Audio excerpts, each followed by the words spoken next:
আসসালামু আলাইকুম। সংবাদে আপনাদের সবাইকে স্বাগত জানাচ্ছি। আমি ফিরোজ তোহা। শুরুতেই সংবাদ শিরোনাম। বাংলাদেশের সর্বশেষ গুরুত্বপূর্ণ আপডেট সংবাদে আপনাকে স্বাগত। শুরুতেই সংবাদ শিরোনাম, পরে বিস্তারিত। শুরুতেই জানাবো, অপারেশন ডেভিল হান্ট কতদিন চলবে জানালেন স্বরাষ্ট্র উপদেষ্টা। স্বরাষ্ট্র উপদেষ্টা লেফটেন্যান্ট জেনারেল অবসরপ্রাপ্ত জাহাঙ্গীর আলম চৌধুরী জানিয়েছেন, যতদিন পর্যন্ত ডেভিলরা থাকবে ততদিন পর্যন্তই অপারেশন ডেভিল হান্ট চলবে। এরপর জানাবো, শুক্রবার থেকে মেট্রো রেল বন্ধের হুমকি। আজ থেকে ৩ কর্মদিবসের মধ্যে স্বয়ংসম্পূর্ণ চাকুরি বিধিমালা প্রণয়ন না হলে আগামীকাল শুক্রবার ২১শে ফেব্রুয়ারি থেকে মেট্রো রেল সেবা বন্ধ করে দেওয়ার হুমকি দিয়েছেন Dhaka mass transit company limited DMTCL এর কর্মকর্তা কর্মচারীরা। এদিকে তিস্তার পানির জন্য চলছে ক্ষোভ দাবির পদযাত্রা। পানির ন্যায্য হিস্যা ও তিস্তা মহাপরিকল্পনা বাস্তবায়নের দাবিতে তিস্তার ১১টি পয়েন্টে ৪৮ ঘণ্টার অবস্থান কর্মসূচির দ্বিতীয় দিনে ক্ষোভ ও দাবির পদযাত্রা করছেন তিস্তা রক্ষা আন্দোলন কমিটি। জানাবো, সর্বজনীন সামরিক প্রশিক্ষণের প্রস্তাব ডিসিদের। যুব সমাজের জন্য সর্বজনীন সামরিক প্রশিক্ষণের প্রস্তাব দিয়েছেন জেলা প্রশাসক ডিসিরা। মঙ্গলবার ১৮ ফেব্রুয়ারি ওসমানী মিলনায়তনে জেলা প্রশাসক সম্মেলনের প্রতিরক্ষা মন্ত্রণালয় এবং সশস্ত্র বাহিনী বিভাগ এই সংক্রান্ত অধিবেশনে এই প্রস্তাব দেন ডিসিরা। এদিকে ১০ লক্ষ টাকায় মুক্ত অপহরণকৃত ২৫ রাবার শ্রমিক। বান্দরবান জেলার লামা উপজেলার দুর্গম পাহাড়ি এলাকা থেকে অপহরণকৃত ২৫ শ্রমিককে ১০ লক্ষ টাকায় মুক্তিপণের বিনিময়ে ছেড়ে দিয়েছে পাহাড়ি সন্ত্রাসীরা। অপহরণের ৩৭ ঘণ্টার পর মঙ্গলবার ভোরে তাদের ছেড়ে দেয়া হয়। এবং সর্বশেষ জানাবো, লড়াই করে বাঁচতে হবে, বঙ্গবন্ধু শিখিয়েছেন বললেন পলক। সাবেক আইসিটি প্রতিমন্ত্রী জুনায়েদ আহমেদ পলক বলেছেন, লড়াই করে বাঁচতে হবে, বঙ্গবন্ধু আমাদের শিখিয়ে গেছে। মঙ্গলবার ১৮ ফেব্রুয়ারি আন্তর্জাতিক অপরাধ ট্রাইব্যুনালের শুনানি শেষে সাংবাদিকদের এই কথা বলেন পলক। এ সময় পলককে পিজন ভ্যানে তোলা হচ্ছিল। এ সময় পাশ থেকে সাংবাদিকরা বলে, পলক ভাই ইন্টারনেট বন্ধ করে দেন। প্রিয় দর্শক, এতক্ষণ শুনছিলেন সংবাদ শিরোনাম, এবারে বিস্তারিত। তবে তার আগে বন্ধুরা, অনুরোধ থাকবে সংবাদটিতে একটি লাইক দিন। এই চ্যানেলে আপনি নতুন হয়ে থাকলে আমাদের সংবাদটি দেখতে দেখতে চ্যানেলটি সাবস্ক্রাইব করে রাখুন। কমেন্ট করে বন্ধুরা আপনার মূল্যবান মতামত জানিয়ে দিন আপনি বিশ্বের কোন দেশ থেকে বা বাংলাদেশের কোন স্থান থেকে আমাদের সংবাদটি দেখছেন এবং শুনছেন। এবারে বিস্তারিত। অপারেশন ডেভিল হান্ট অপারেশন কতদিন চলবে জানালেন স্বরাষ্ট্র উপদেষ্টা। স্বরাষ্ট্র উপদেষ্টা অবসরপ্রাপ্ত লেফটেন্যান্ট জাহাঙ্গীর আলম চৌধুরী বলেছেন, সরকার যতদিন মনে করবে ততদিনই অপারেশন ডেভিল হান্ট চলবে। যতদিন পর্যন্ত ডেভিলরা থাকবে ততদিন পর্যন্তই আমাদের এই অপারেশন হান্ট অপারেশন চলবে। তিনি বলেন, আইন শৃঙ্খলা পরিস্থিতির উন্নতির জন্যই এই অভিযান পরিচালনা হচ্ছে। মঙ্গলবার ১৮ ফেব্রুয়ারি জেলা প্রশাসক সম্মেলনে অংশ নিয়ে সাংবাদিকদের প্রশ্নের জবাবে তিনি এসব কথা বলেছেন। স্বরাষ্ট্র উপদেষ্টা বলেন, দেশ থেকে দুর্নীতি কমাতে হবে, এটা না পারলে কোনো উন্নতি হবে না। আমাদের বড় সমস্যা হলো দুর্নীতি, সব লেভেল থেকে তা কমিয়ে আনতে হবে। এজন্য সবার ডিসিদের সহযোগিতা চেয়েছি। বর্তমানে দেশের আইন শৃঙ্খলা পরিস্থিতি অনেক উন্নতি হয়েছে উল্লেখ করে উপদেষ্টা বলেছেন, আরও উন্নতি আশা করি। আইন শৃঙ্খলা পরিস্থিতি কৃষি ক্ষেত্রে আরও কিভাবে উন্নতি করা যায় সে ব্যাপারে আলোচনা হয়েছে। সম্মেলনে জেলা প্রশাসকরা সীমান্তে বিজিবি এবং নৌপুলিশ বাড়ানোর কথা বলেছেন বলে জানান স্বরাষ্ট্র উপদেষ্টা। তিনি বলেন, গাজীপুর মেট্রোপলিটন পুলিশ এবং ইন্ডাস্ট্রিয়াল পুলিশের জনবল বাড়ানোর প্রস্তাবনা এসেছে, আমরা সেভাবেই কাজ করছি। সম্মেলনে জেলা প্রশাসকের সীমান্তে বিজিবি এবং নৌপুলিশ বাড়ানোর কথা বলেছেন বলে জানান স্বরাষ্ট্র উপদেষ্টা। এছাড়াও বাংলাদেশের গাজীপুরে মেট্রোপলিটন পুলিশ এবং ইন্ডাস্ট্রিয়াল পুলিশের জনবল বাড়ানো হবে। এ ব্যাপারে আমরা কাজ করছি, কারণ এই এলাকাগুলোতেই এই ধরনের নাশকতা বেশি ঘটছে বলেও জানান স্বরাষ্ট্র উপদেষ্টা। শুক্রবার থেকে মেট্রো রেল বন্ধের হুমকি।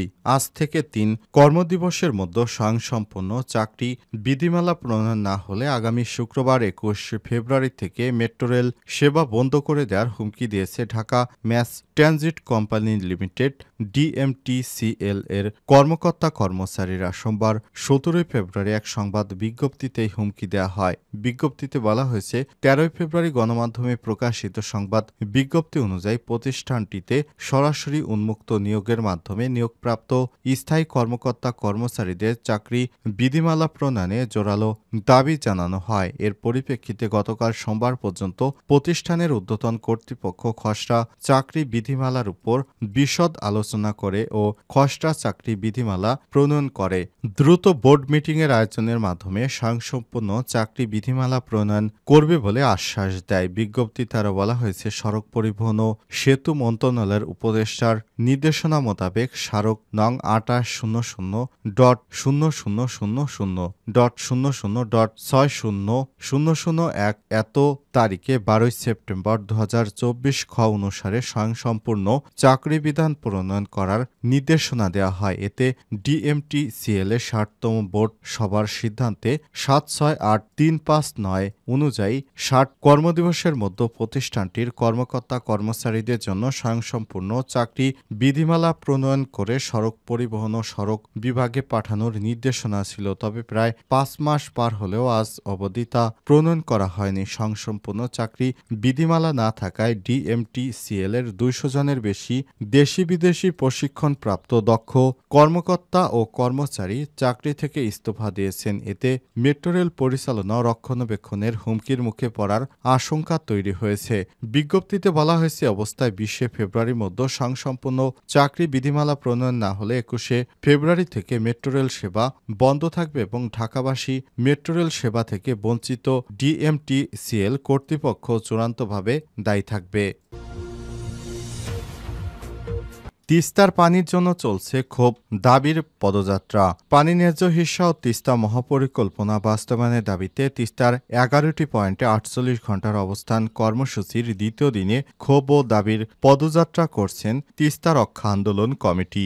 মঙ্গলবার সকাল ১১টায় তিস্তার উত্তর পাশ থেকে রংপুরের কাউনিয়া পর্যন্ত প্রায় ৪ কিলোমিটার এলাকায় এই পদযাত্রা করা হয়। এতে নেতৃত্ব দিয়েছেন তিস্তা রক্ষা আন্দোলন কমিটির প্রধান সমন্বয়ক, বিএনপির রংপুর বিভাগীয় সাংগঠনিক সম্পাদক সাবেক মন্ত্রী আসাদুল হাবিব দুলু। পদযাত্রায় অংশ নেন শিশু, কিশোর, যুবক, বিভিন্ন স্কুল কলেজের শিক্ষার্থী, চাষি, দিনমজুর, চাকুরিজীবী সহ বিভিন্ন শ্রেণী পেশার মানুষ। এ সময় জাগবাহে কোনটে সবাই, দাবি মোদের একটাই, তিস্তার পানি চাই স্লোগানে মুখরিত হয়ে ওঠে তিস্তা অববাহিকা। এই স্লোগানে তোলা হয় নীলফামারীর ডিমলার সাতনাই থেকে শুরু করে রংপুর, লালমনিরহাট, কুড়িগ্রাম হয়ে গাইবান্ধার সুন্দরগঞ্জ পর্যন্ত তিস্তা অববাহিকায় ২৩০ কিলোমিটার এলাকায় ১১টি স্পটে এই কর্মসূচি পালন করছেন তিস্তা পাড়ের মানুষেরা। পদযাত্রায় অংশ নিয়ে মনিরুল ইসলাম বলেন, আমাদের পানি থেকে বঞ্চিত করা হয়েছে। আমরা ভারতের কাছে আমাদের এই পানির ন্যায্য হিস্যা চাই। তারা দীর্ঘদিন ধরে বাংলাদেশের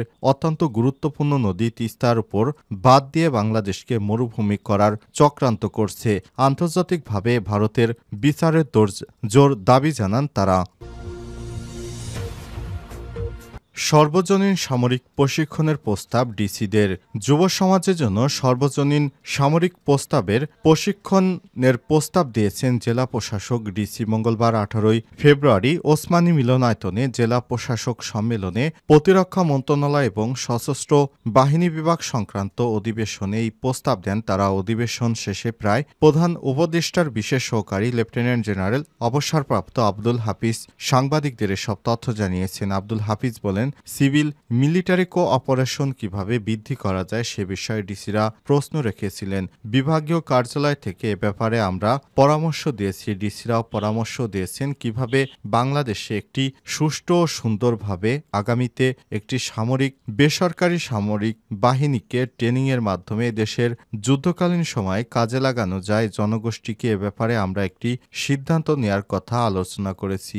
এটি হলে আগামীতে যারা ১৮ থেকে ৩০ বছর বয়সী আছেন তাদেরকে সামরিক প্রশিক্ষণের আওতায় নিয়ে আসা গেলে বাংলাদেশ কোনো যুদ্ধকালীন সংকটের মুহূর্তে তারা অনেক বেশি সাপোর্ট পাবেন বলে এমনটা মনে করা হচ্ছে। এরপরই এ ব্যাপারটি নিয়ে তারা আলাপ আলোচনা এগিয়েছে। উল্লেখ্য, বিগত 3 দিন ধরে ডিসি সম্মেলন হচ্ছে। আজ প্রধান উপদেষ্টার এই উপদেষ্টা এই বিষয়টি নিয়ে সংবাদ সম্মেলনে জানিয়েছেন বলে জানা গেছে।